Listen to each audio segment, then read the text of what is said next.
Welcome to Coruzant Technologies, home of the Digital Executive Podcast. Welcome to the Digital Executive. Today's guest is Stella. Anna is an award-winning Los Angeles-based marketing expert and executive business advisor with over 25 years of hands-on marketing. She has worked across a full array of industries, from the very large, such as Volkswagen, RICS, and the government, to working as a marketing expert for over 2,100 small businesses across the globe. As the founder of BBSA, she advises business leaders, small companies, and researchers on how to market their products and tailor their solutions according to consumers' evolving needs and build effective commercial strategies. Well, good afternoon, Anna. Welcome to the show. Hi, Brian. It's great to be here today, and thank you so much for having me. Absolutely. And I appreciate you making the time, hailing out of the state of California, out in Los Angeles, LA, close to my stomping grounds in Orange County. But again, appreciate making the time. It's awesome to be on a podcast with you today. Thank you, Brian. Thank you so much. You're very, very welcome. Anna, we're going to jump into the questions here. You've got quite the career in marketing, a consultant, you're an entrepreneur, and now the founder of BBSA. Could you share with our audience the secret to your career growth and what inspires you?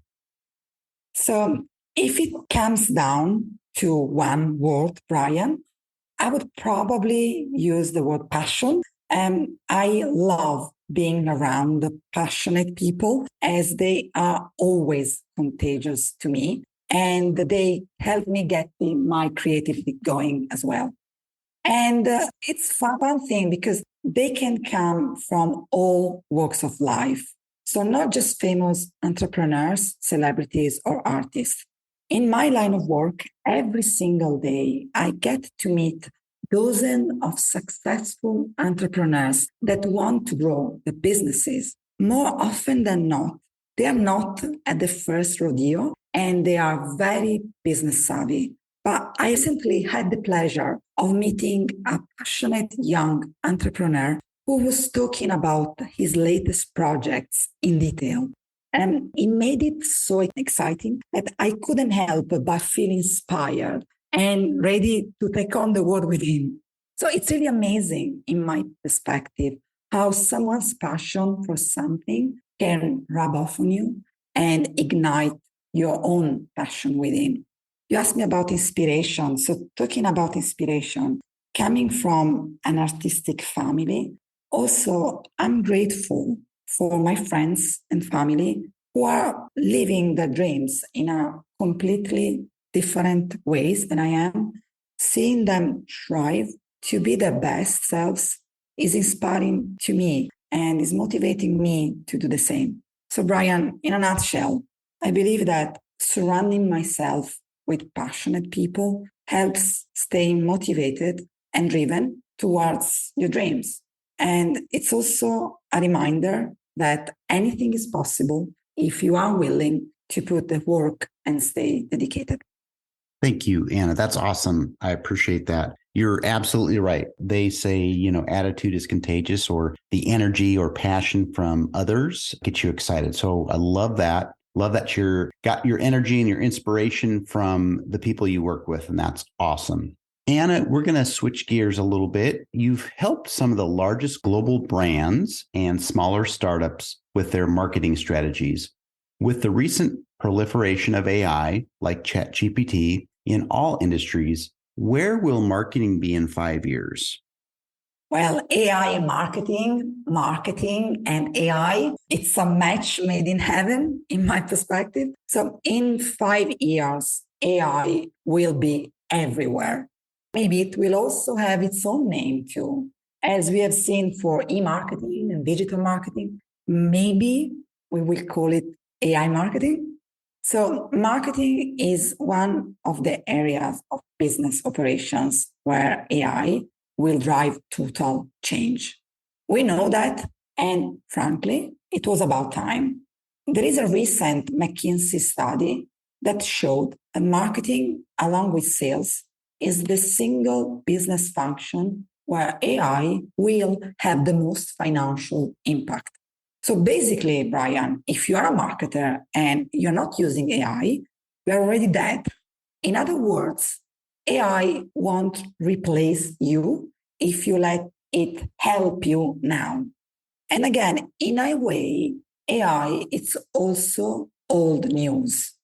If you think about all industries that have a lot of data and a strong need for heavy personalization, all these industries have actually been doing AI for probably the last decade. And I'm referring to healthcare, financial services, and so on. But they have been doing AI mainly within the business operations and not in marketing. So, in my view, the number one challenge is that a lot of marketing professionals still see AI as some of kind of abstract, and this could lead to complacency and also form of reluctance to change the way in which we are doing marketing. Thank you. And I love to hear, an industry expert like yourself in marketing, for example, provide your thoughts around AI, the obvious use of it, the advantages, and of course, some disadvantages, and people slow to move in that direction. But I certainly appreciate your perspective. Anna, we are a technology publication and platform. We want to know possibly if you're leveraging any of those new or emerging technologies in your business. And if not, maybe there's a cool tool or app you found you might be able to share with us today. Sure. So first of all, a little disclaimer, just because a new cool tech is out there, it doesn't mean, in my perspective, that you have to incorporate it in your business right away. So while it's obvious that using the right technology will always make a difference, I believe that often companies don't really talk a lot about the tech they use, as they think it's kind of part of their competitive advantages. But to your question, something cool we have been using a lot lately at BBSA. So frankly, we have been focusing on AI and machine learning in the past years. Being an academic researcher myself, I always had a passion for data, and not just data, but its ability to tell stories about your product, customers, and also future trends. And we now see AI and machine learning helping us better understand our clients and future clients. From trends to predictive analysis and beyond, access to data is giving us powerful insights about the different aspects of our markets that, frankly, we weren't even considering before. And please don't get me wrong. Despite starting this AI, ML, as we call it, project 2 years ago, we are still in the middle of it. We are still working on it.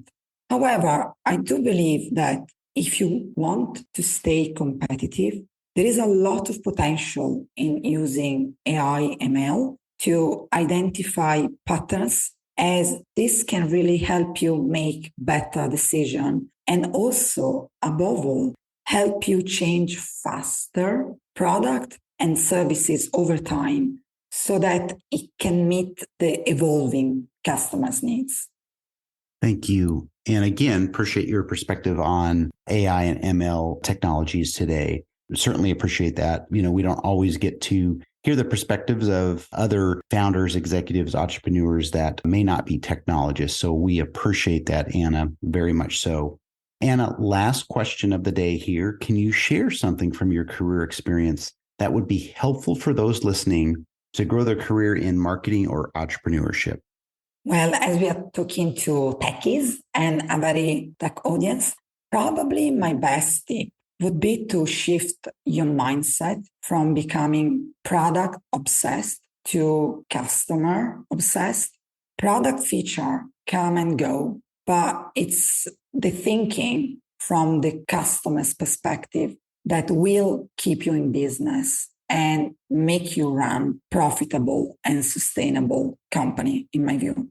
So when you make a genuine effort to see and also feel what your customer experience, then you can view your products or services in a completely different way. And this will massively help with your sales, marketing, advertising, and content production. Thank you. And certainly appreciate that. At the end of the day, the customer experience is really where it's at. And I've talked to many people on this podcast about that and have actually written several articles around the customer experience. So thank you so much. And Anna, it was a pleasure having you on today. And I look forward to speaking with you real soon. See you soon, Brian. Thank you so much for having me today. Bye for now.